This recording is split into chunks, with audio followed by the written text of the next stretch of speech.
did direct that morning and said, Majority Leader, if you still want to keep your job, that situation needs to stop. I am glad to report to this council this morning that that now is a thing of the past, Your Excellency, and we celebrate the work that has been done in that particular regard. Thirdly, I am giving the report on behalf of the Senate. That's the part that I have to do. Overall, listen, my friend, you will get the opportunity during plenary. But just to explain to you, once we do our work as Senate, we send it over to the Assembly for them to conclude on it. There is very little that I can do. You know, unfortunately, much as I am leader of majority, I only lead one house. I don't lead both, and I can't control legislation in the other side of the house. That's why Kimani will come next to give their report. We have concluded on that.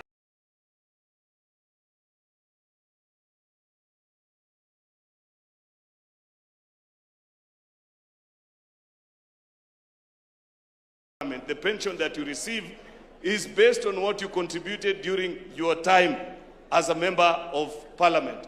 It is our proposal, and this is something, because eventually we will do an exit report of this session of leadership, that to stop this push and pull, because Treasury have been quite clear with us that they want to stop this business of pension by contribution of other Kenyans and moving it to 100% contributory, just like it is for Parliament.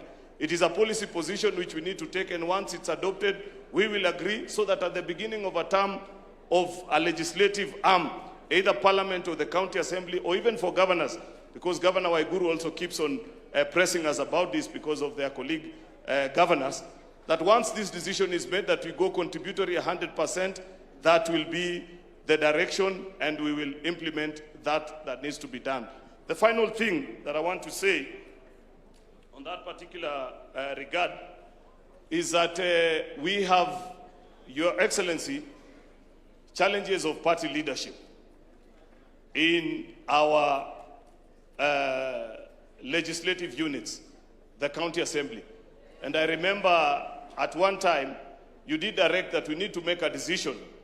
And perhaps during the plenary session today, Your Excellency, because you did guide that this is going to be a consultative meeting, it will be important that we make a decision on how party leadership is attained in our county assemblies, because the Secretary General will report to you that almost on a weekly, if not monthly basis, there are disputes that arise from county assemblies. And it is the feeling of most members that sometimes, due to their proximity, of course, to national leaders, there is control from the county government to a level that is not effective on the executive side towards the county assembly.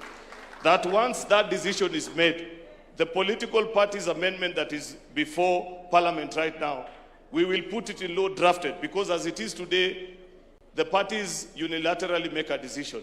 But we need to draft it in law so that we make a final decision on how leadership of majority leader, whip, and their deputies is attained at the county assembly, so that we no longer see this business of people coming to vote at the party headquarters. I know it's not an easy decision, but it will be interesting to hear from the members that are here on that particular matter can be resolved. I think, Your Excellency, I have done my 10 minutes. I had two other things that I wanted to say, but I feel I need to respect the fact that you guided us on time. The final thing, I know this is not very easy, Your Excellency, but I have said, I don't know which language to use, that there will be a plenary session. The things that I forget, please raise them during the plenary session. And if you see me avoiding, it's because I don't want to delve into that particular topic, but you have the liberty because this is a council. I want to speak on the issue of shareable revenue, Your Excellency. The Deputy President, you have been a senator before, and you know our perspective on shareable revenue and the dispute that we've always had with our colleagues from the National Assembly on how resources are shared between the two levels of government. While we celebrate that we have moved, actually, it is during the tenure of this administration that we crossed the 400 billion mark. It is the position of the Senate that a lot more still needs to be done. If you see what is being done in our devolved units, you will appreciate, and I know for a fact that we don't have an endless pool of resources, and it's not an easy decision sometimes to decide. But given the balance of power between our House and the National Assembly, I want to argue before you, Your Excellency, today, that in many of the national government projects that are being done today, that there is a correlation between the national and the county governments. After perfecting of the model, it is possible to transfer some of those functions to counties because our devolved units equally deserve the opportunity to grow and become stable units of administration the way it was decided in our county government. And while I say that, I'm speaking about markets, I'm speaking about some of the housing and some of the rural roads, Your Excellency. I know it's a controversial topic, but that is our position as the Senate. With those many remarks, I beg to submit. God bless you all. Thank you very much. A round of applause for Leader of Majority Makofi. Wacha sasa tumuulize Leader of Majority Kimani Ichung'wah, National Assembly. Aseme jambo ni fire si fire. UDA ni fire si fire. Asante, Your Excellency, the President, Deputy President, our Prime Cabinet Secretary na viongozi wote, hamjamboni. Mine also I have 10 minutes, and Your Excellency, I will not repeat or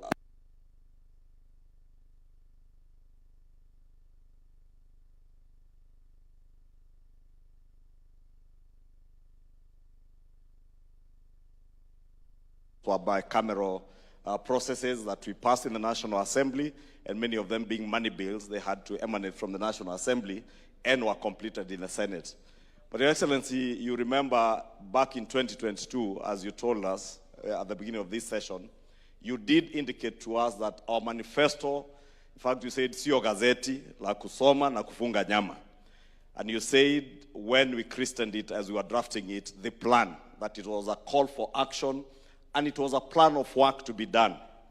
And we did commit in our very first parliamentary group meeting, the joint parliamentary group meeting that we had, the very first one here, that the legislature, both houses of parliament, the National Assembly and the Senate, will be facilitators of this plan, and we shall never be disruptive of the executive in their implementation of the plan.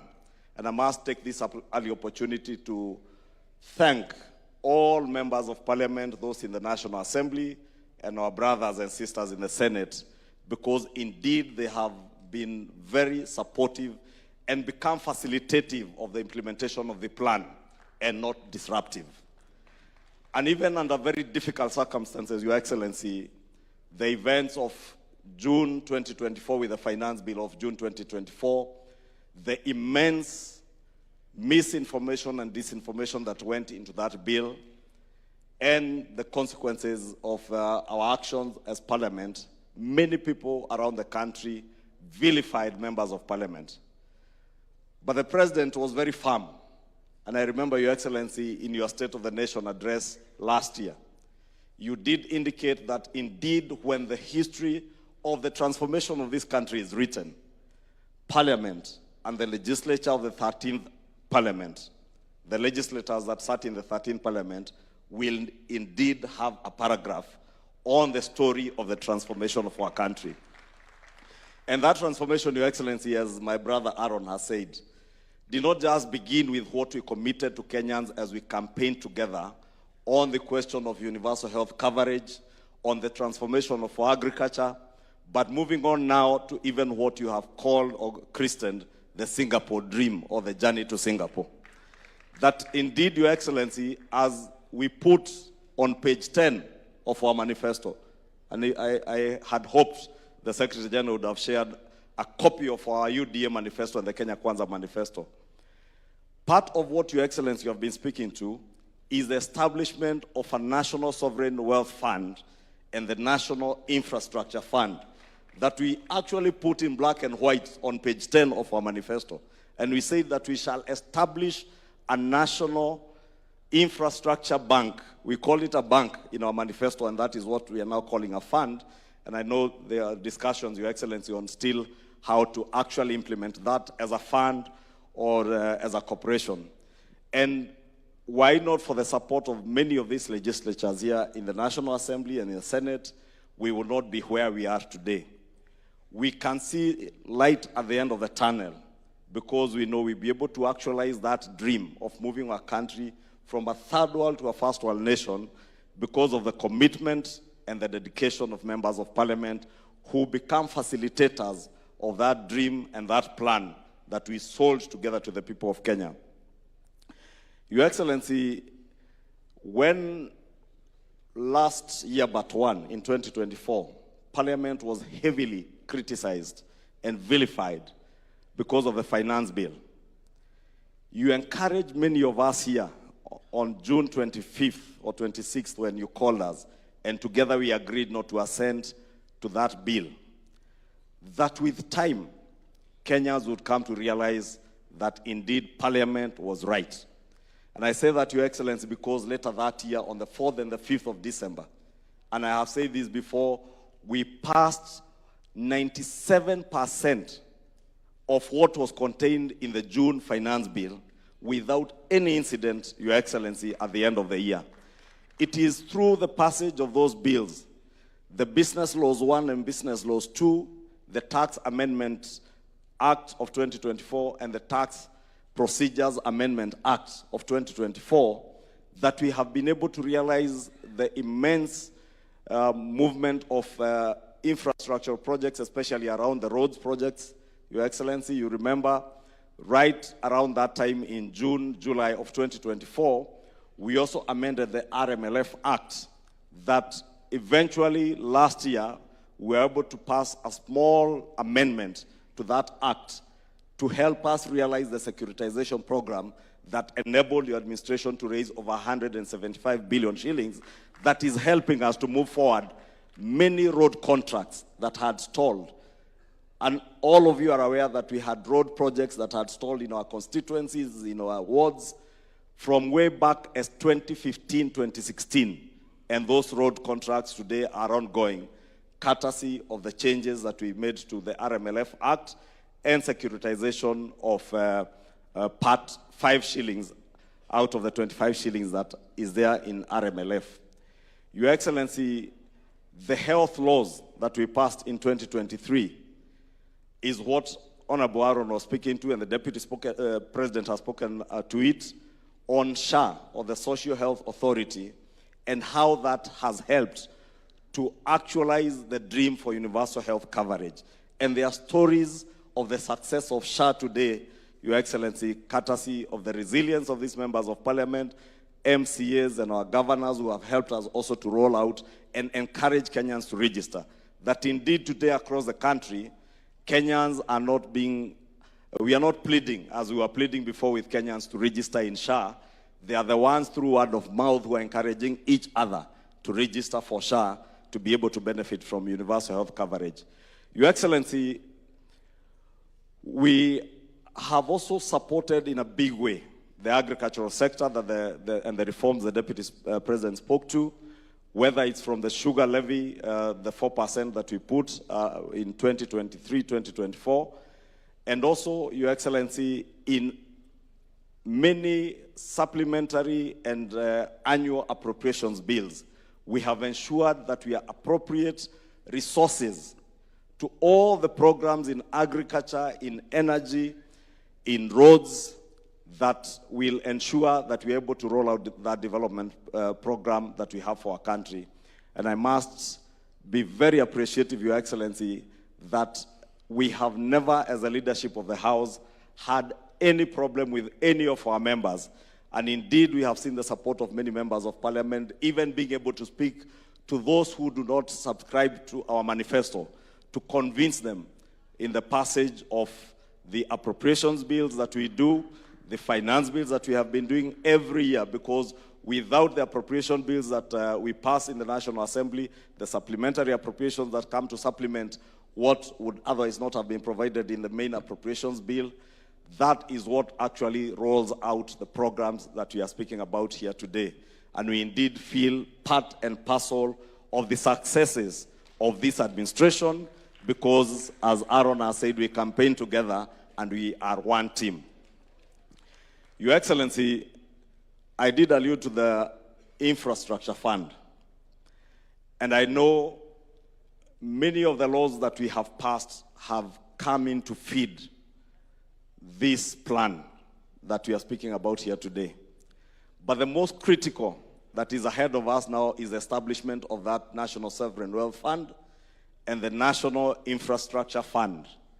And Your Excellency, when last year in the State of the Nation address you spoke to Kenyans and spoke of the dream to raise money through privatization of our state-owned enterprises, many people took it as a story, and indeed many pundits in the media said that this is a new narrative, is a new narrative to Singapore.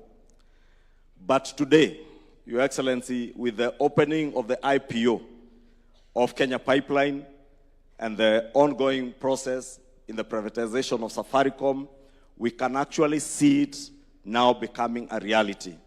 That, as you have said before, in the course of this year, we will have raised the first 1 trillion shillings, the first 3 trillion actually, because we will be raising the first 1 trillion shillings in the next month or so. And Your Excellency, we would not be able to realize this had we not passed into law. And I must thank members of Parliament who helped us to repeal and reenact the Privatization Act that established that legal framework that now is enabling the privatization of state-owned enterprises. Again, Your Excellency, through the enactment of the Government-Owned Enterprises Act, which you assented into law at the beginning of December, we will now be able to run our state-owned enterprises or our parastatals in a more efficient way and in a way that we even put aside now political patronage as we move to a first world nation, because in first world nations, state corporations are not run politically, but are run by boards that are appointed on merit and on the basis of what they can add to the value in those organizations. And Your Excellency, we look forward to the operationalization of this Government-Owned Enterprises Act that will, in a significant way, transform how we manage state-owned enterprises and how they deliver on social obligations or public social obligations to the people of Kenya that have elected all of us. Finally, Your Excellency, on the National Infrastructure Fund, I know it has been lost to many people. How do we raise 1 trillion shillings? And Your Excellency, is good because I'm a student of economics and an accountant. To just take 2 seconds to explain. For instance, the Deputy President spoke to the construction of a new airport. That new airport will probably cost, I don't know how much, maybe about 200 billion shillings. If we were to raise taxes or revenue to finance that project, 200 billion shillings from our taxes, it would mean we go back and increase taxes to Kenyans. And we did commit that we shall no longer continue raising taxes from Kenyans. Equally, the President has told us that he took over an administration that inherited heavy debts, public debt. And we also committed, as we campaigned together, that we shall not burden our country with more debt, more public debt. 200 billion shillings to build an airport would have to go and borrow or raise taxes. But with the sale of the 65% that we are selling of Kenya Pipeline, if you raise 100 billion shillings, it is good to appreciate that even the people you see in the private sector come to invest in very heavy infrastructural projects that require a lot of capital. Many of them do not own the capital that they use to develop those projects. Indeed, what they do is to leverage on the capital they have to be able to raise more money from the financial markets. And that is what this administration intends to do through the National Infrastructure Fund or Corporation, or whatever we will call it, to be able to raise money that you will leverage on to lift those very capital-intensive infrastructure projects like the airport, a new airport. That if you need 200 billion shillings to build a new airport at JKIA, many private sector people will probably just need to raise 25% of that. 25% of 200 billion is 50 billion shillings. Out of the 50 billion shillings, if we invest from the National Infrastructure Fund 25 billion shillings or 26 billion, we will own 50% of the project through equity. Then the project, not the government of Kenya now, but the project that is commercially viable, which can repay itself and generate more revenue and more income to the government of Kenya and be able to repay its own debt. The project then will go and borrow the 75% to be able to finance up to 200 billion after only making an investment of 25 billion shillings. That 25 billion shillings is what we are now raising through the sale of KPC, Safaricom, and many of the other state corporations. And Your Excellency, I just took liberty to explain that because I know we are many here, and it's a good opportunity to educate each other so that we understand. Because you hear a lot of negativity from the naysayers, and what Your Excellency, you called the other day masters of political deceit and intellectual conmanship. And they are there, and there are very many. And many who do not understand where we are going and how we are doing it. And therefore, I want to take this opportunity to call on all of us to educate others, because part of the objectives of this NGC is also to educate each other so that from here, we will get many ambassadors who will take this message home to the villages, to our wards, to our constituencies, and to the people who vote for us and who voted for this administration. Finally, Your Excellency, I know there's an issue that has been raised on bicameral bills that are pending. I do know the one for the financial autonomy for the county assembly, because we have members of our county assemblies here. Let me confirm to this assembly that that bill came from the Senate, we passed it in the National Assembly, and the President assented it into law. It is now an act of parliament. The only small issue that was pending, or that is still pending, is that we did this in the middle of a financial year. And therefore, there was no way of going back in the financial year, because it would mean that we go back, redo our division of revenue, the CARA bills in the Senate, go back to the county assemblies, you redo your budgets. And therefore, I am hopeful that beginning this financial year of 2026-2027, that begins in June, county assemblies will have the financial autonomy that they sought. 2 is on pensions, both for governors and members of the county assemblies. Those bills are still pending. We are waiting for some consultation with the National Treasury, and more so because Governor Igoro has been asking me about this every day, on the impact of that pension bill on the division of revenue, the shareable revenue, whether it will come from the national government or from the share of the county assemblies. We are still consulting with the National Treasury to be able to guide us on that, and the same for the county assemblies, so that eventually we will have county assemblies and governors who also have a pension scheme that is contributory and that will help them post-retirement. With that, Your Excellency, I think I can also stop there. If there are any other issues that we have left out, we can handle them in plenary. Thank you, and God bless you. Thank you very much. Makofi kwa Leader of Majority. My sister Cecily Barire, make it brief. I know you are normally very brief. And then before she takes over the podium, after Cecily Barire, I'll ask the chair of the MCS caucus, I'll give him 5 minutes so that we can be represented, all of us, to say something in 5 minutes. Please make it brief. Says Barire, fire, say fire. Thank you very much, Your Excellency, the party leader, all protocols observed. I'm here to make a presentation on behalf of the Council of Governors on what it is the county governments have done towards implementation of the plan.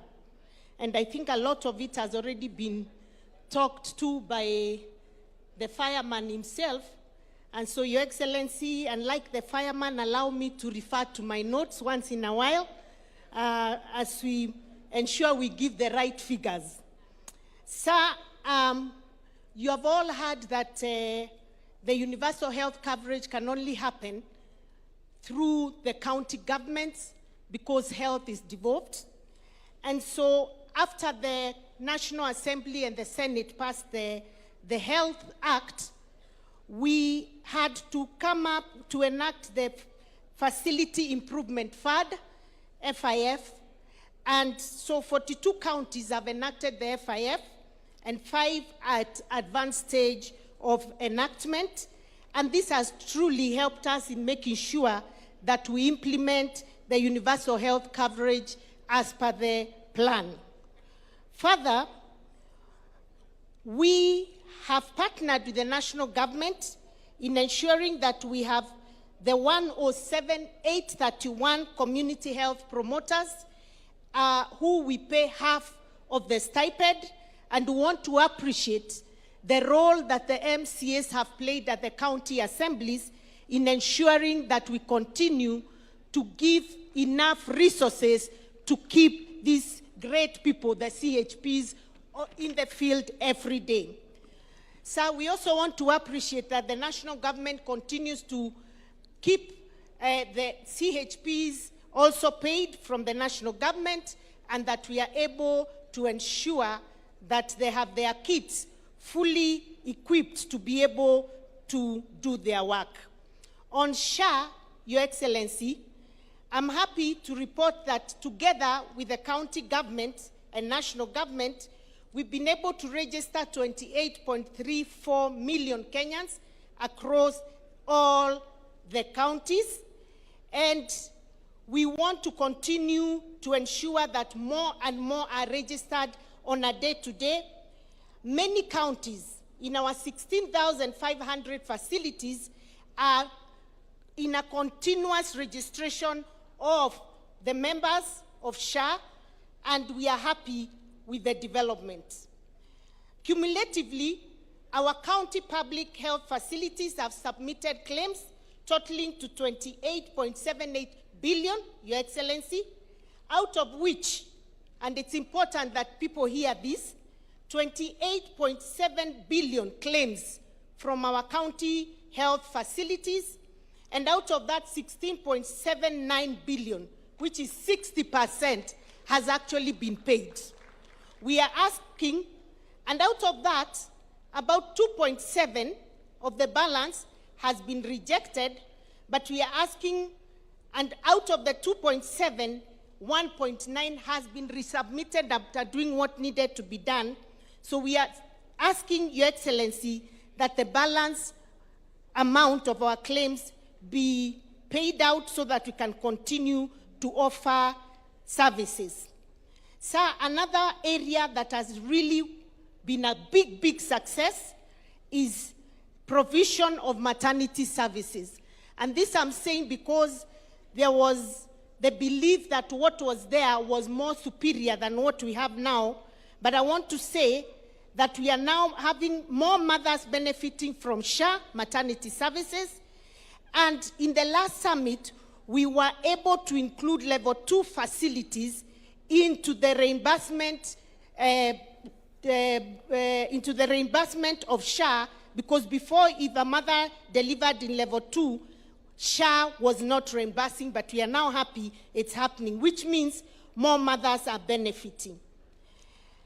On the National Equipment Service Program, NESP, you remember before we had what was called the Medical Equipment Program, and that program was a very, very big failure. Why was it a failure? It was a failure because, one, the county governments were made to pay a lot of money for this equipment, and when it came to maintenance, there was always a push and pull between us and the service providers and the vendors to make sure that these equipments were working.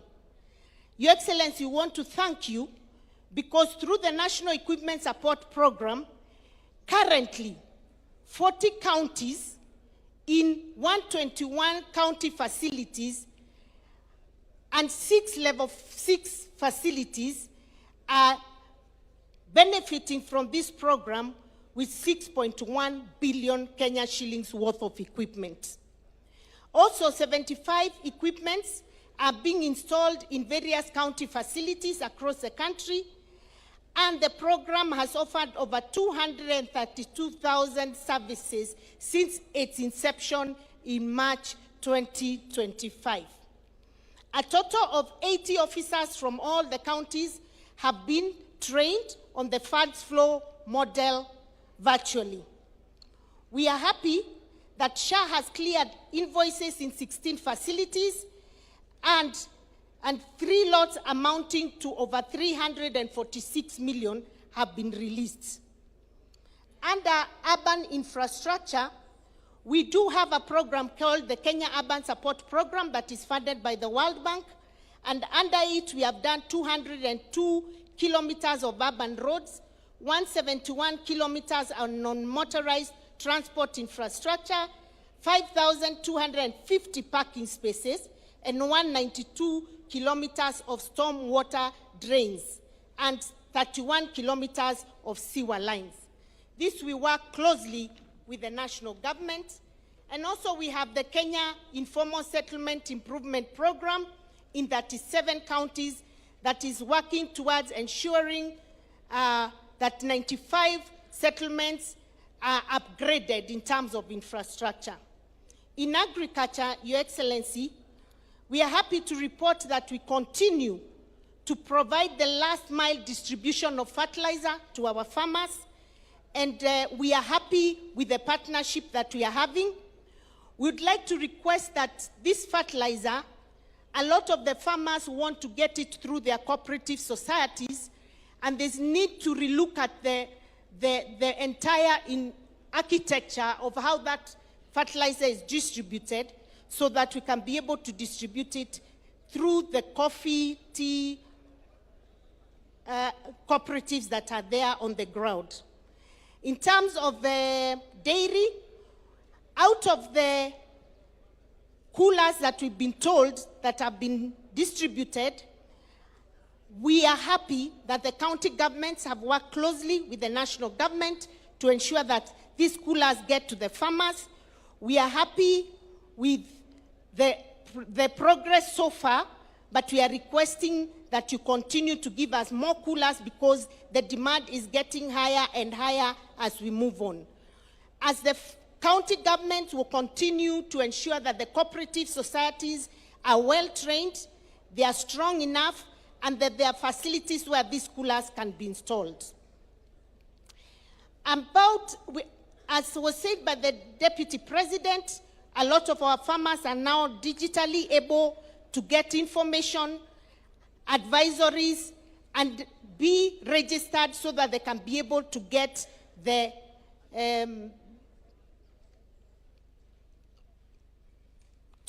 fertilizer.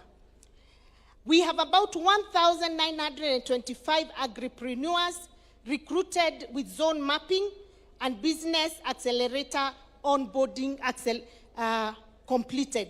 These agripreneurs are really helping with extension services. About 28 officers have also been trained in livestock management, 60 county staff sensitized on sustainable feeds, 39 vet doctors, directors sensitized, and over 160,000 animals vaccinated under the e-voucher program.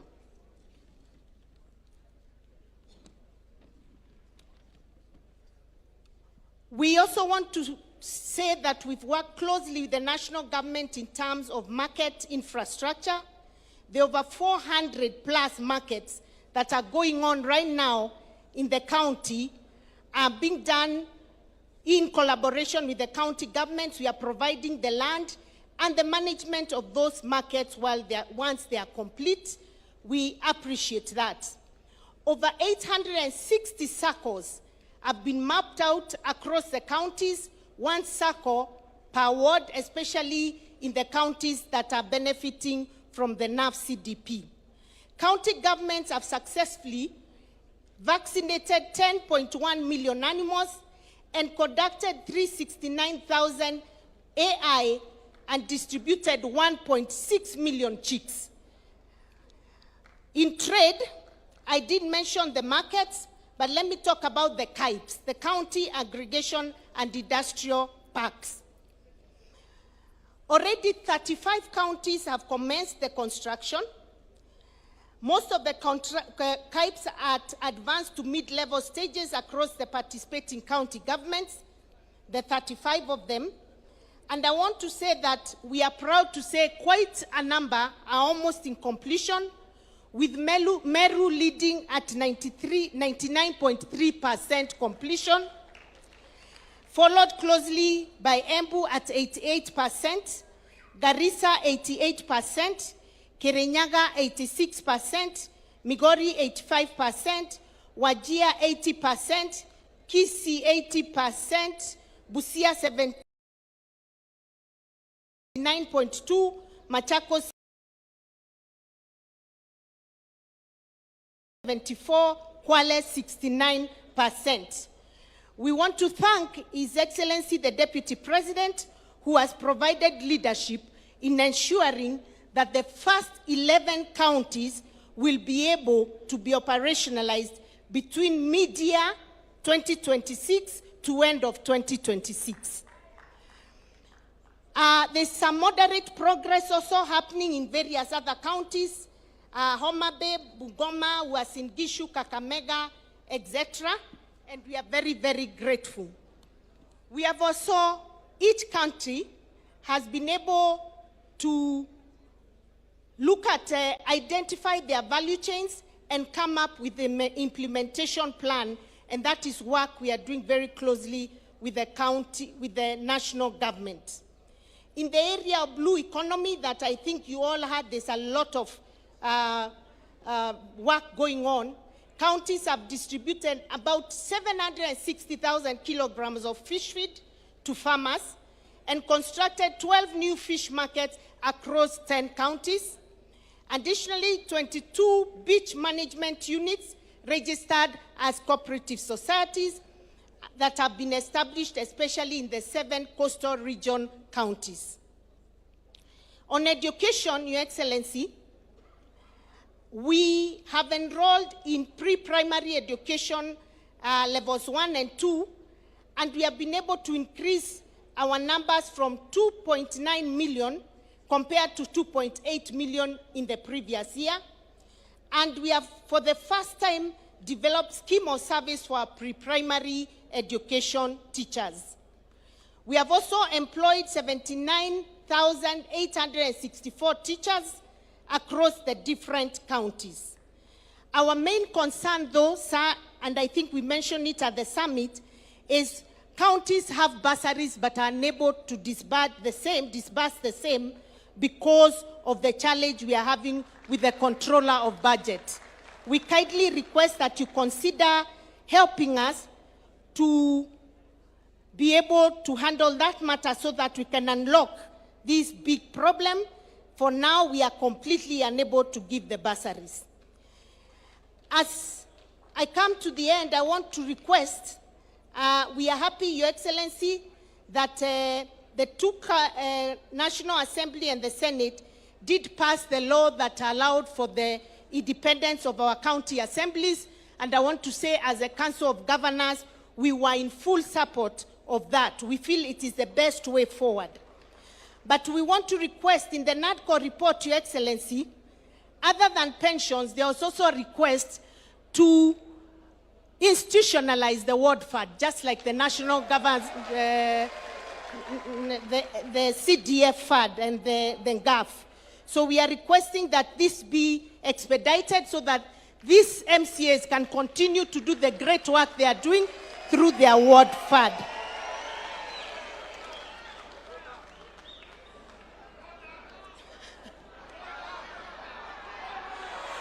Your Excellency, they are saying if you do this, you'll have your 2 and even 4 term, if it's possible.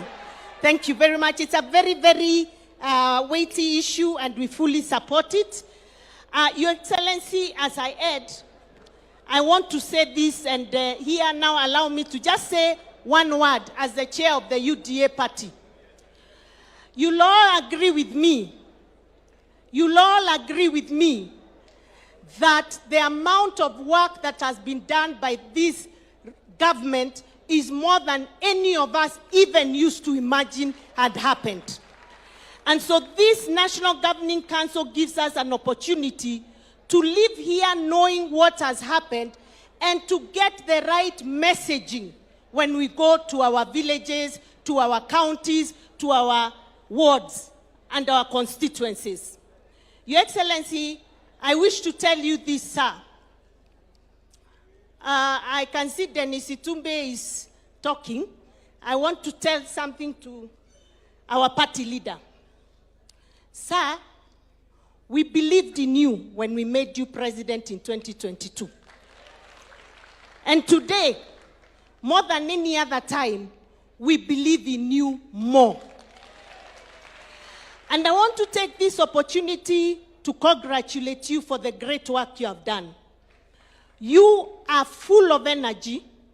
You're a man who works tirelessly for this nation. And for us as a team, we want to confirm to you that we support you 100%. In the midst of all the noise that has happened, especially in the last 2 years, we can see the amount of work you've done.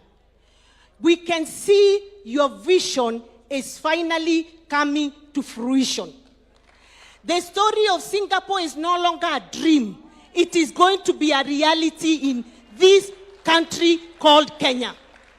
And so as you continue, may we congratulate him because he's the most courageous leader I have seen in my entire political career.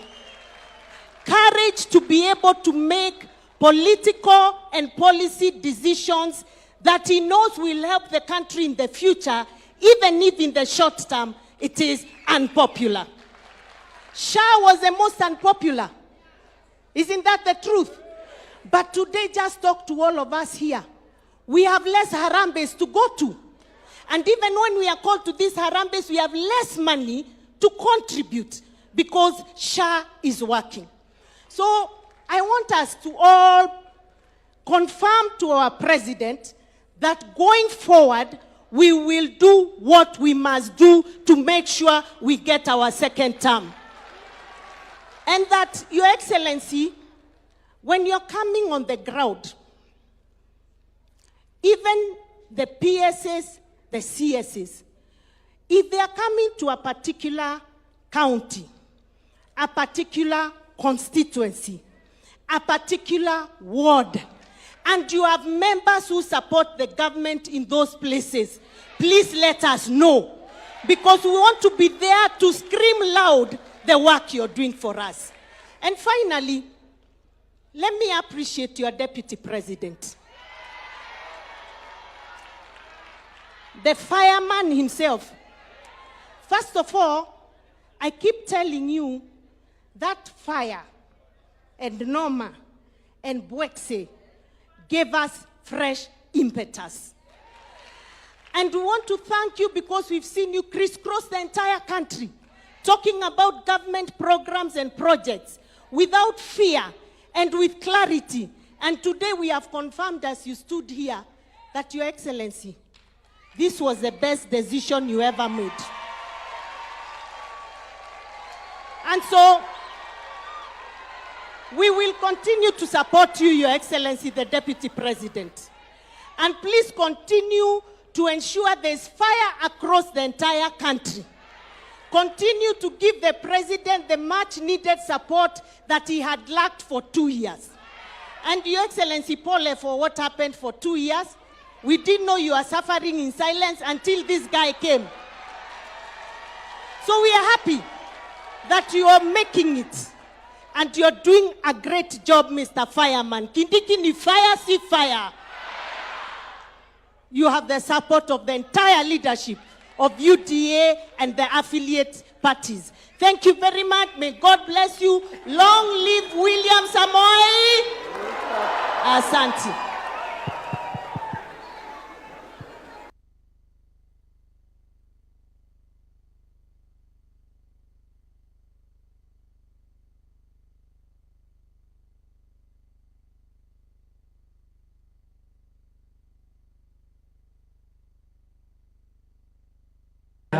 As the President will guide us to conclude this very long but important agenda.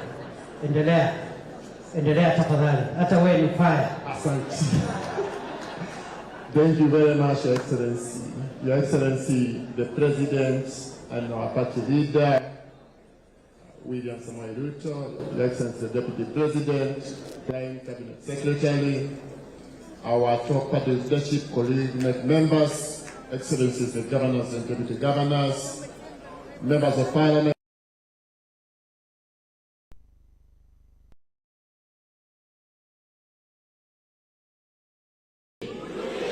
Harambe! UDA! Kazi ni kazi! Kazi ni kazi! Hapo sana. By heartily congratulating you and thanking you very much, Your Excellency. You know, of all political parties in the Republic of Kenya, it's the UDA which have the highest number of MCAs in its top making organ, the neck. We are 6 of us, Your Excellency. Thank you very much. Your Excellency, I want to thank you because, as has been said here, already you have signed the autonomy bill into law. Now, we want to beg you, and I say this on behalf of my colleague MCAs. We don't want, when our party leader, when the Commander-in-Chief of the Defense Forces of the Republic of Kenya, when he has signed something into law, implementation remains the key word, and it should be implemented as fast as possible. Your Excellency, these colleague MCAs, they've requested during the past, and they still insist every time we are conversing, they say when they talk about World Development Fund, it's not money that goes to their pockets, but money that goes to the citizenry in their wards. Your Excellency, because our MCAs ndio jeshi yako ya ground. Sisi, we are not demanding, Your Excellency. You are our boss. We are humbly requesting, ikiwezekana, hawa jeshi yako ya mashinani, they see World Fund kabla tufike kukukampenia huko mbele. Your Excellency, mambo ya basali imetajwa hapa. Sisi kama jeshi yako ya mashinani, ni vizuri tukujulishe, na komptrora wetu pia asikie hili. Hii pesa ya basali, saa hii, kuna watoto wanapata matatizo huko chini. Kwa hivyo hiyo pesa ya basali nayo irudishwe, county ziruhusiwe, basali ipeanwe pale kwa ward. Your Excellency, nikienda kumalizia, kuna hii mambo ya empowerment imekuwa hapa na pale na wajumbe wetu. Ikiwezekana, jeshi yako ya MCAs wanataka kupeleka empowerment kwa wodi zetu, ndio wakipeleka pale wanasema William Ruto ni 2 term. Na hata kuna wengine wameanza wanasema Profesa Kidiki ni 4 term. Hiyo yote jeshi yako iko tayari kufanya. Nikimalizia, we thank you very much. You know, Your Excellency, you rightly keep observing you have a deputy who is a professor. And the professor is the person in charge of devolution. I want to finish by quoting 2 of his statements. Number 1, tukiwa kule Bele, because your re-election campaign, Mr. President, will be built on this. Your deputy, Judy alikuwa anatuongoza, akasema, nenda kumwira atiriri, tugathura wa Muthende, wa Muthende, wa Muthende. Na wa Muthende akapita, Your Excellency. Ya pili, nikimalizia, akasema, wewe Goliath, siku ya Alhamisi tutakumalizia. Na hata siku ya leo tunasema hivi, wewe Goliath, umetusi rais wetu sana. Umemuita Kasongo. Mwaka ujao tunaonana na wewe. Ukatusi deputy president wetu. Ukamuita Soprano wewe. Na huyu ni profesa. Huyu ni profesa. Next year, wewe Goliath, tunakuangusha chini. William Ruto ni 2 term. Asanteni sana. Oh, la, la. Fire, see fire. Mimi naomba, because what I want to do now, so that we make progress, His Excellency the President will come and summarize for us this agenda, and also we make a resolution. And the other 2 agendas are shorter. This was the longer one, but it was the most important because it was about our scorecard, our work as a party and as a government. So I want, before I call the President, please stand up and stretch out kidogo. UDA ni fire, si fire. Nikisema UDA, munasema UDA. Kazi ni kazi. Kazi ni kazi. Rais ni fire, si fire.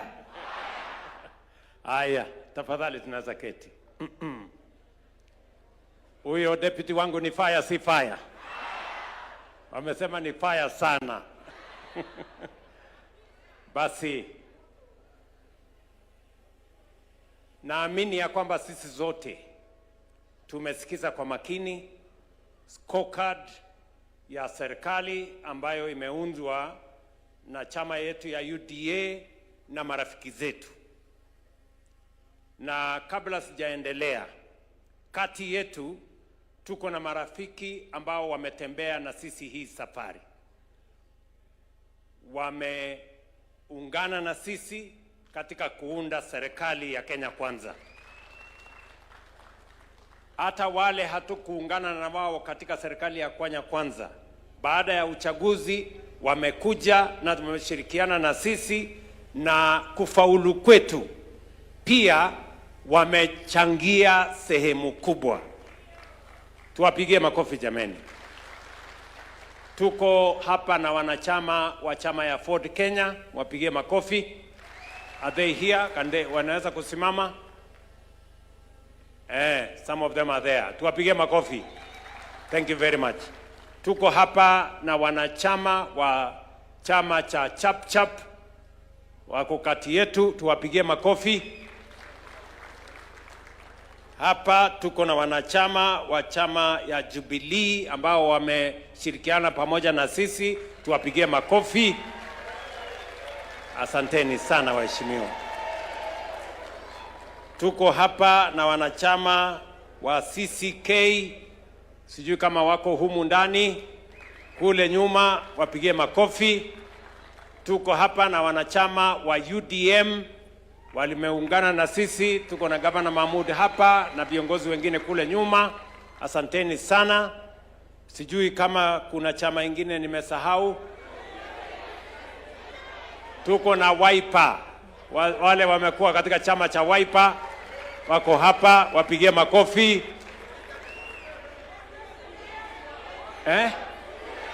Ile ya tujibebe, Wale wajibebe wako hapa, wapige makofi. Tuko na chama ingine. Chama Kenya United Party ya Lonyengapuo wameungana na sisi. Tuko na chama ilikuwa ya Isaac Ruto, chama ya CCM, pigeni makofi. Wako hapa. Asanteni sana.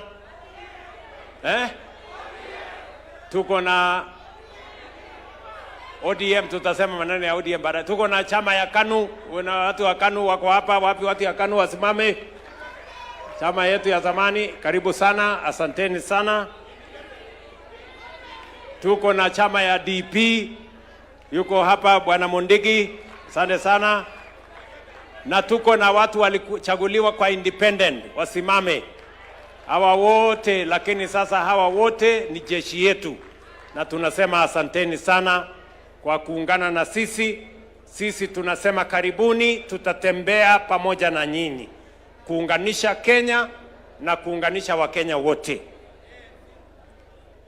Mimi nataka nichukue nafasi hii in a very special way kurecognize ndugu yetu Musalia Mudavadi na chama ya ANC. Former members of ANC wasimame tuone jameni. Hawa sasa wanachama walikuwa wa ANC, sasa ni wanachama wa UDA. Tuwapige makofi. Asanteni sana. Na mwisho kabisa, mimi nataka tukubaliane hapa ya kwamba tumesikia kwa kirefu implementation vile tumetekeleza manifesto ya Kenya Kwanza. Si ni kweli? Tumesikia kutoka kwa profesa. Huyu profesa hata kwa maoni yenu anaelewa hiyo kazi ama haelewi? Si ametueleza vizuri vile tumesonga mbele na manifesto ya chama na vile tumetekeleza. Unajua Kenya hii kuna watu wa porojo mingi, propaganda mingi, kule kwa social media imejaa fitina, hakuna kazi imefanyika, wale walituambia uongo. Lakini tunasimama hapa leo ili wale wanasema ya kwamba tuliwaambia Wakenya uongo waaibike.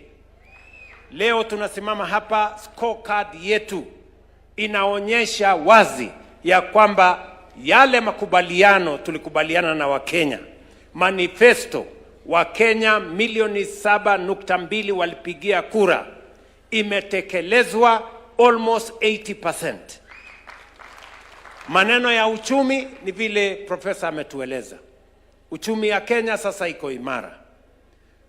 Maneno ya kilimo, tumesukuma kilimo sasa inaeleweka wazi. Hata tukizungumza hapa leo, tayari tuko na magunia milioni 8 ya mbolea ya msimu wa long range ambayo tayari almost 3 million bags iko katika stores zetu. Wakulima wanaweza kuanza kupanda from now mpaka April. Last year tulitumia magunia 10.1 million bags of fertilizer last year. This year we are estimating 12.5 million bags of fertilizer, and already 3 million bags are in our stores. Another 3 million bags are already in Mombasa on its way to the stores, and we plan to use 8 million bags in the long range between now and April, May this year. So our commitment to making sure that we transform Kenya is solid, and it is on a solid foundation. Vile profesa ametueleza mambo ya ufugaji, hata ile sex cement ilikuwa shilingi 8,000. Today sex cement for our dairy is 1,400 shillings from 8,000, and that is why Kenya has moved from producing 4.6 billion liters of milk to 5.2 billion liters of milk today. Kenya is now the largest milk producer in Africa. And that is a fact. And it is because of the interventions we have done in that sector. And we can say everything else on education. We have transformed education in a very fundamental way. We have sorted out the problems that we have with CBC. We have sorted out the teacher shortage. We have sorted out the infrastructure shortage. 21 universities have been declared insolvent. Today, because of the new funding model, our university education, our TVET education is on sound footing. Ask any vice chancellor, ask any principal of a TVET institution. That transformation is going on. When we go to all the other fields that have been explained to us, we can confidently say that we have been faithful to the implementation of the agenda upon which the people of Kenya had voted for this administration. And we are ready to face our competitors with our scorecard and ask them what they can do better than what we have done. That is the competition we want to have with our competitors. We do not want to compete on the basis of insults. We do not want to compete on the basis of all the other things that they are engaged in. We want to compete on the basis of transformation of our nation. Who has better ideas, who have a better scorecard, and who have a better plan for the future of the nation. And that is why, as I stand here, I want to encourage you, as leaders of UDA, part of the problem we have had is that we have had too much negativity. The reason why Professor has taken time, together with Seth and Kimani and Aaron, have taken time to explain to us. And the reason why you have a pamphlet, kila mtu wako na pamphlet hapa saizi, on the scorecard of the party, so that you can stand on any forum and explain to the people of Kenya where we were, where we are, and where we are going. Si kila mtu sasa hako na manifesto, hako na scorecard ya chama. Because we do not want to come to any constituency or any ward and we are struggling to tell the people what this administration has done. You allow people with propaganda na watu tu wa fitina waeleze wananchi hakuna kazi imefanyika.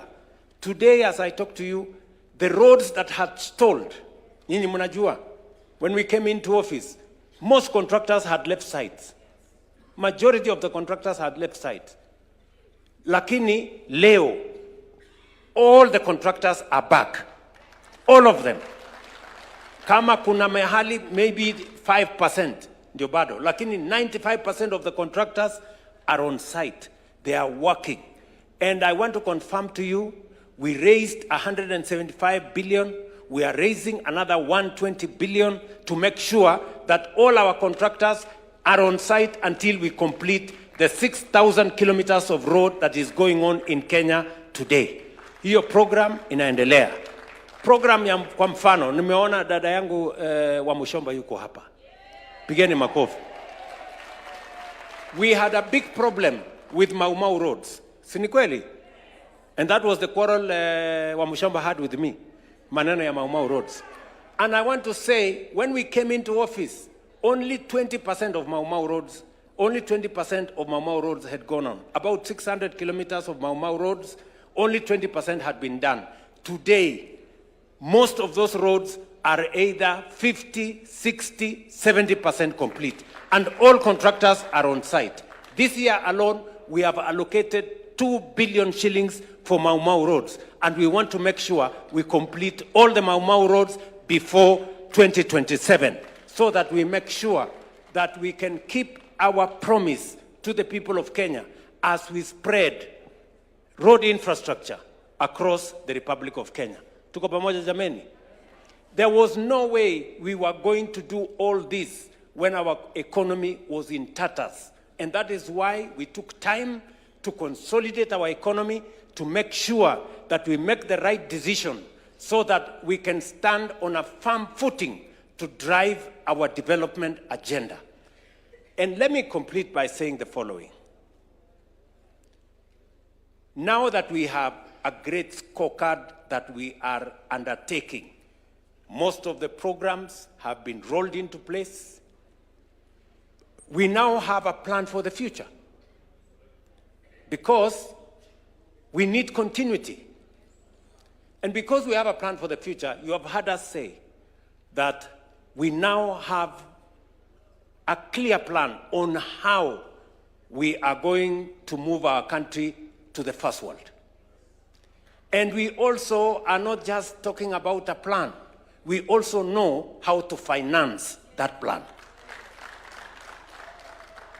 You mnanielewa? Because the problem with Kenya is not the absence of plans, is not the public, is not even money. It is the knowledge to understand how to craft innovative mechanisms of implementing and executing a plan. And that is what we have developed. We have an innovative plan on how to build roads. We have an innovative plan on how to drive our agenda into the future. And that is why we have said three things. Number one, for Kenya to move to the first world, we must generate at least 10,000 megawatts of additional energy. Today, sikizeni ndugu zangu, today in Kenya, we have 3,300 megawatts of energy. 3,300 since independence.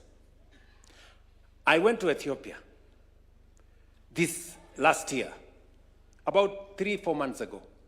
We went to launch what is called the Gad Dam.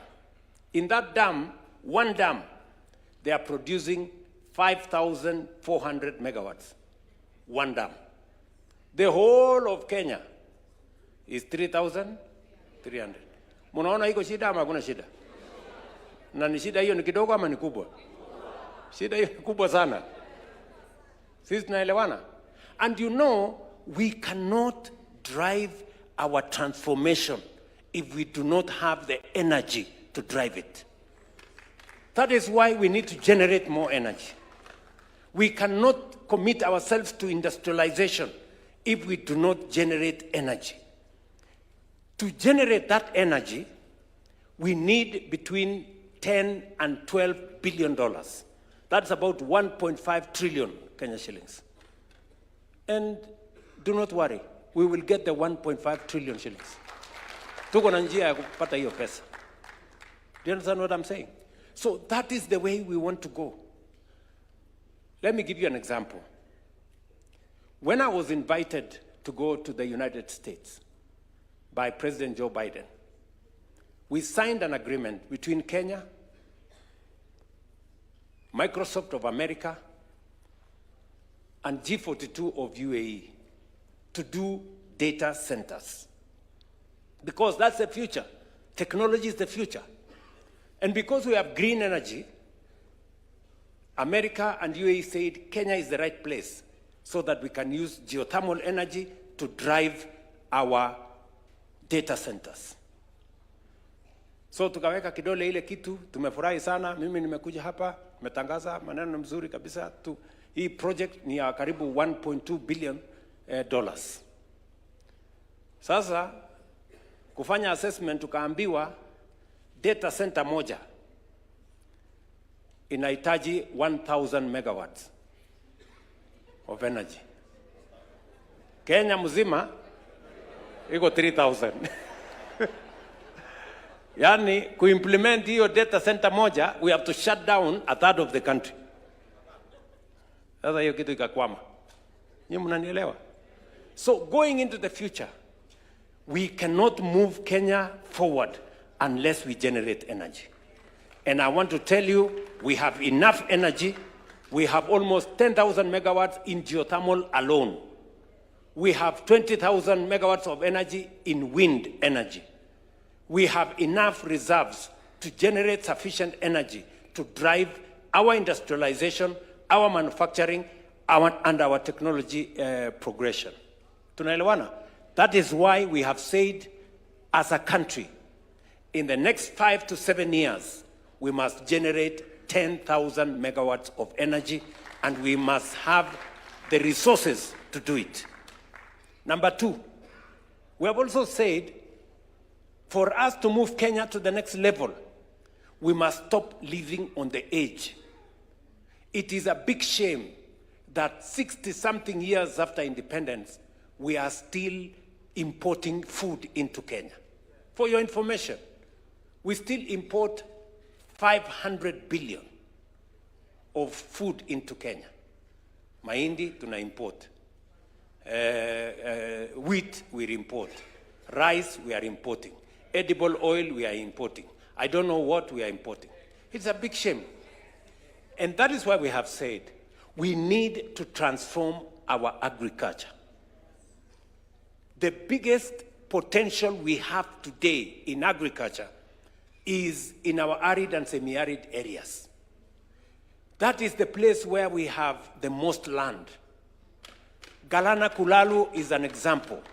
Many of the other areas is an example. That's why we have said we must build 50 mega dams, 200 medium-sized dams, and close to 1,000 other micro dams. Why? So that we can bring 2.5 million acres, additional million acres, into production. With 2.5 million acres under irrigation and modern infrastructure, we will not only stop importing food, because, and you know, if we stop importing food, we immediately, save 500 billion shillings we used to import food into Kenya. And number two, we can now export more into the world, into the region, and globally. That is why we are undertaking that we are going to do this, and we want to begin that process. We have dams that have been in our books forever. It is time to actualize those dams. And then number three, we have said we cannot develop Kenya without infrastructure. We must have roads, we must have a railway, we must have an airport, we must develop our seaports. And we have the mechanism to do it. That is why we have mapped out, as I talk to you, we are mapping out an extra 28,000 kilometers. We want to make sure that we connect Kenya. We are mapping out 2,500 kilometers of dual carriageway. And we are mapping out a new airport and the new airport, for your information, will begin before June this year, here in Nairobi. Tunaelewana? We want to modernize our seaports. The whole of that plan will require another 3 enablers, which I want to tell you. Number one, education. We must fund education properly. And we must put more money in science, research, and technology. And that is why we are saying we are moving our budget to 2% of GDP for us to be able to have the highest quality of professional human capital that is going to support our journey into the first world. That is what other countries did. Number two, we must secure our country. We must make sure that there is security in every part of the Republic of Kenya. That is why we are investing resources in securing the country. And we are going to work together with you. How are we going to finance this project? We have told you this project is going to cost 5 trillion Kenya shillings. Mnasikia? It's going to cost how much? 5 trillion. Na hiyo kitu hiyo ni pesa tutapata. Don't relax. Hii pesa iko. Yes. Wakati tulisema tutafanya affordable housing, watu walitupiga makelele. Zakayo sijui nini. Leo contracts we have signed for affordable housing is 600 billion shillings of contracts in affordable housing in our markets and in our hostels. Kama ni pesa 600 billion tungeenda kukopa kwa IMF, tungekaa huko 10 years. Tukipiga magoti, simama, pinduka, enda pande hii. Lakini this is our own money. Nyinyi mnanielewa? So, this 5 trillion, watu wanasema hii ni wazimu. Well, inakaa kama wazimu. Lakini we are going to deliver on it. How are we going to finance this 5 trillion? Tayari, for your information, tulikubaliana ya kwamba we are going to have alternative sources of revenue for us to finance our plan. We are going to bring in innovation. We are going to think outside the box for us to be able to finance our infrastructure. Number one, we have grown our savings significantly, vile DP amesema. And we grew our savings intentionally. Why? Because every country that has developed, whether it is China, whether it is Singapore, whether it is Korea, they have grown their savings. There is no way you can grow if you consume everything that you earn.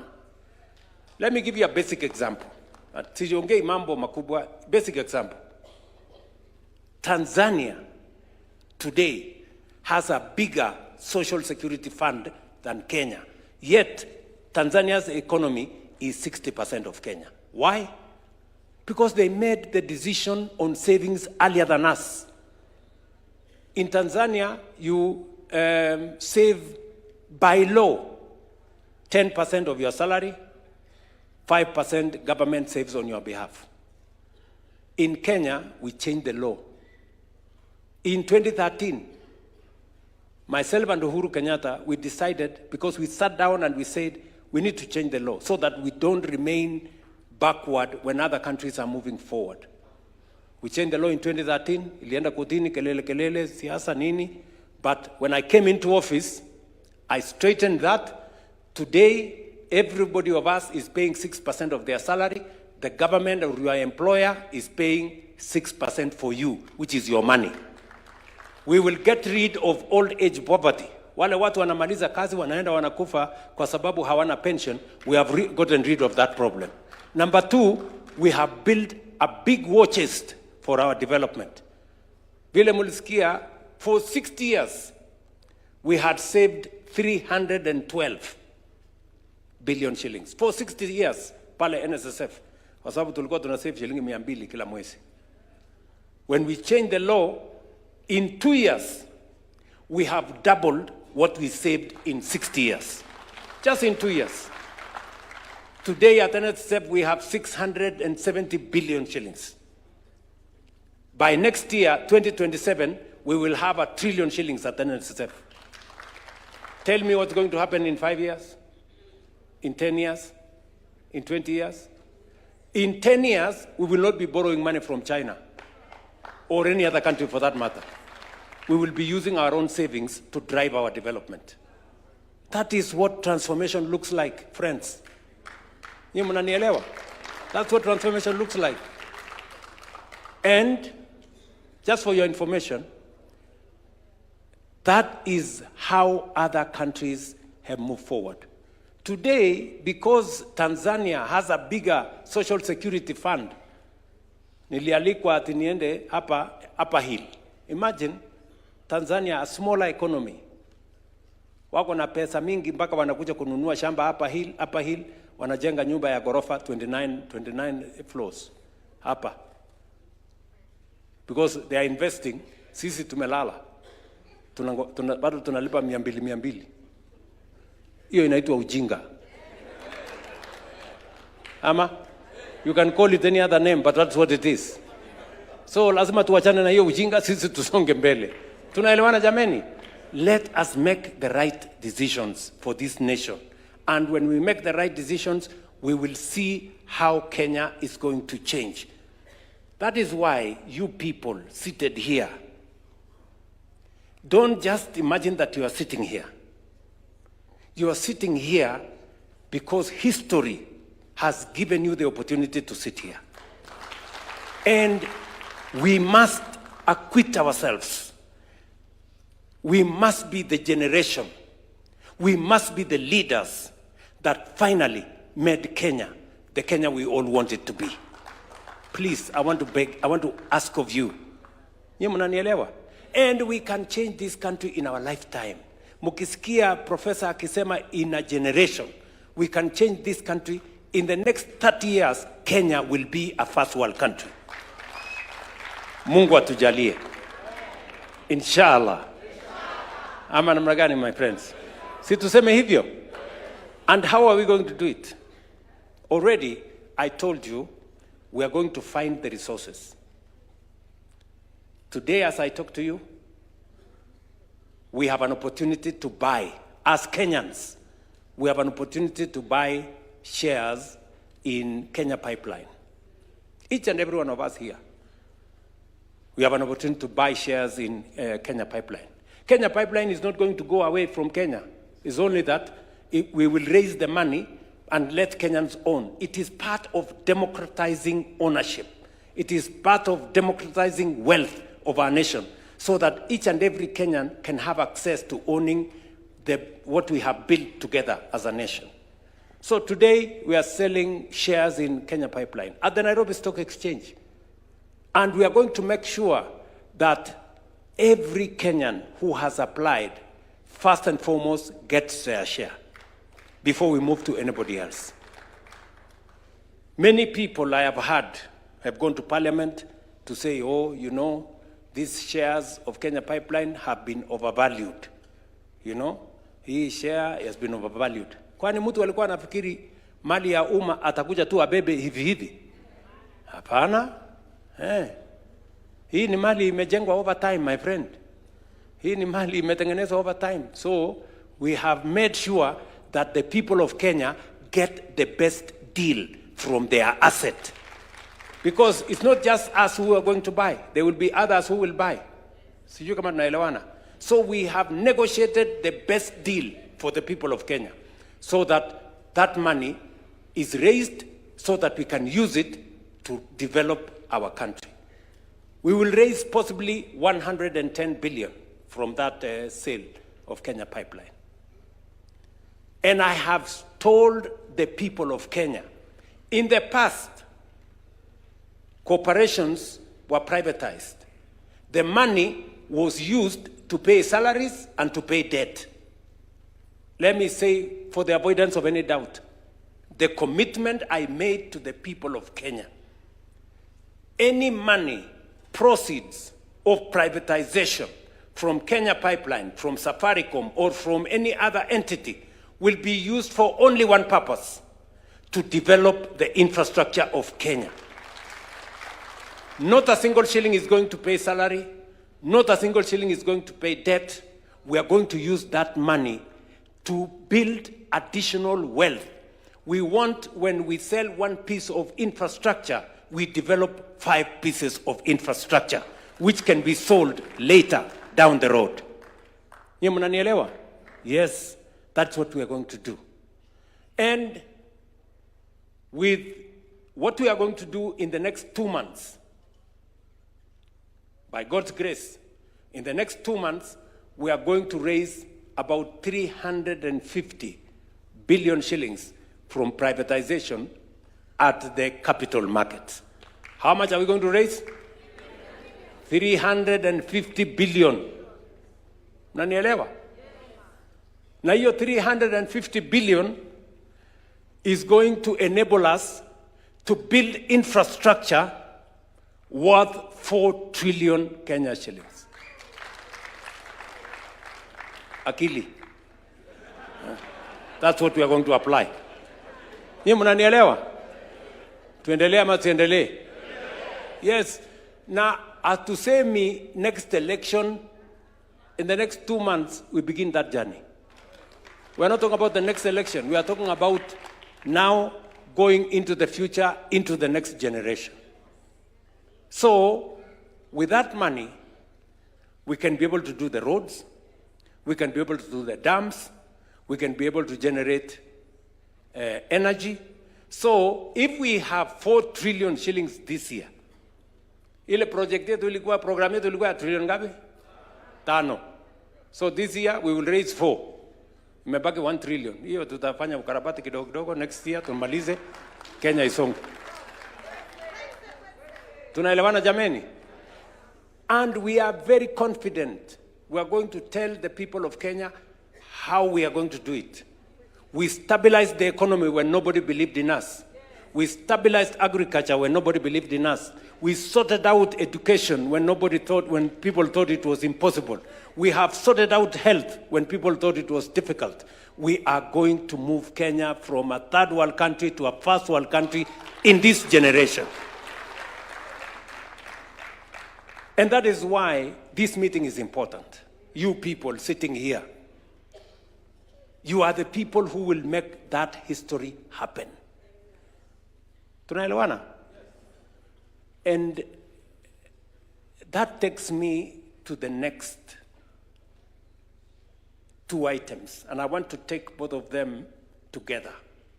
The next two items is our party elections and the negotiations between UDA and ODM. How are those two connected to what we are having a conversation about? Unanielewa? They are important. The party elections that we carried out, in some areas very successful, in some areas not very successful, in some areas we did not succeed to carry out the elections. But we have a brief from the National Election Board. Why is the party election important? And I want you to listen to me very carefully. The party elections are important because the party is a critical instrument. Any successful democracy has a robust political party and democratic framework. We have two ways of implementing our agenda. The countries that have succeeded, either they have succeeded because they are a dictatorship, where once the leader says we are going here, you cannot say no, and you cannot question. That is one way of moving the country forward. For us, we don't have that luxury. For us, we are a democratic country. And for a democratic country, the only instrument you have is a political party. Nyinyi mnanielewa? Because a political party goes beyond a community.